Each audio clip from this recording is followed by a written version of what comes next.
and the meditations of my heart be acceptable in your sight, Lord, my rock and my redeemer. Amen and amen.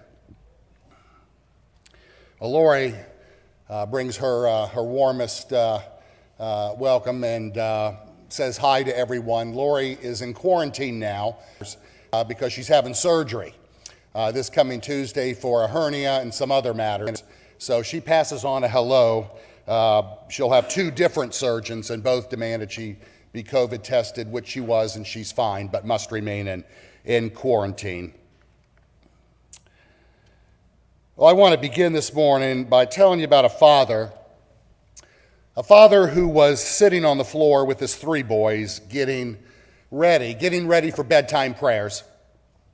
The two older boys were having an argument. They're having an argument about their action figures. And the issue was whether Superman was better than He-Man. And one boy said that Superman could fly, and the other countered that He-Man had bigger muscles. And so it went on and on, back and forth, while the youngest boy, Nicholas, age 4, just watched. And Dad turned to Nick and asked, "Well, so who's your hero, Nick?" And without batting an eye, Nick tilted his head, gave Dad one of those, "well, duh" looks, grinned and said very matter-of-factly, "Well, you are, Daddy. You are." And that father said that was one of the happiest moments of his entire life. What a privilege. What a privilege to think that someone really wants to be just like you. But what an awesome responsibility that is. We all have heroes, don't we? Probably everybody in this sanctuary, we all have heroes, and I'm not talking about Superman or Batman or Buck Rogers or She-Hulk or Wonder Woman or any of the other superheroes of the comic books or cartoons.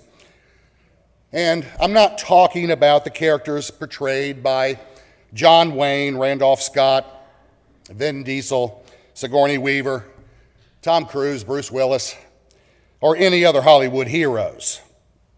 I'm talking about real people.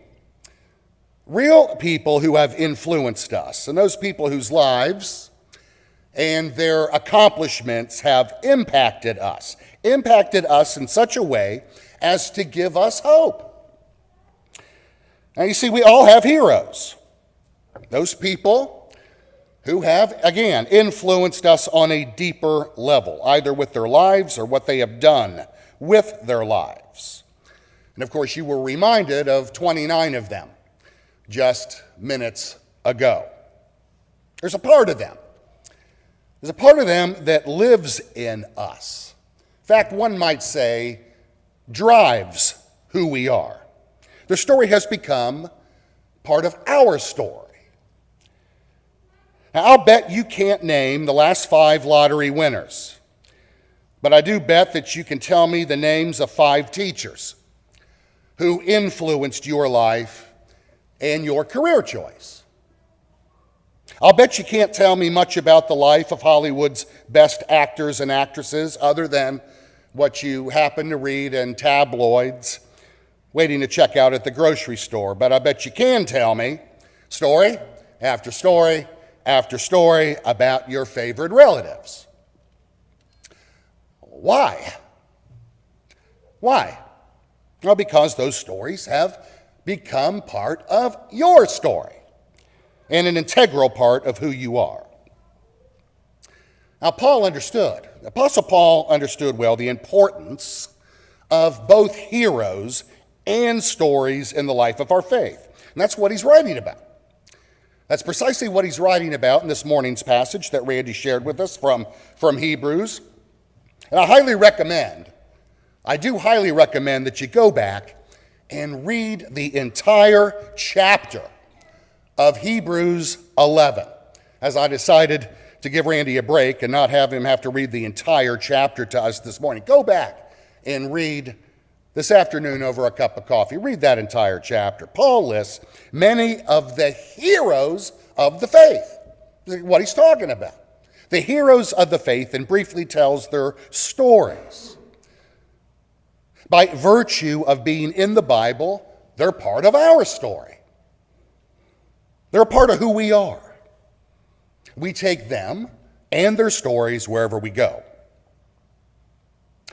Brian Kelly Balknight tells about his grandson in a devotion called On a Wing and a Prayer. He says that no matter where he goes, his grandson always takes along a backpack. Now, this isn't just any other backpack, but one filled with his guys, as he calls them. And these are little plastic figures of the heroes of TV, movies, and storybooks, even some from cartoons. And they go wherever he goes, to a restaurant, in the bathtub, to bed with him at night. It doesn't make any difference. And shortly after his arrival, out come all the guys. And he'll play with them for a few minutes, each one of them, his favorites in particular, but all of them are there. And when it's time to leave, all the guys go right back in the backpack. He knows them all by name, and he can tell you in depth any of their stories. They're his friends. They're his companions. And that's precisely the point Paul is making to us. The Bible, simply put, is our backpack, full of the guys, full of the girls who are our companions in life. We know their names. We know their stories. They're our friends. And those stories, friends, those stories shape who we are. They shape what we think. They shape how we act and react.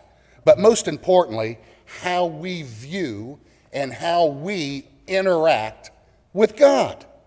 The stories of Adam and Eve, Noah, Abraham, Isaac and Jacob, of Ruth and Naomi, of Rahab, of David, of Peter and John, the stories of Jesus and Paul. These are our stories.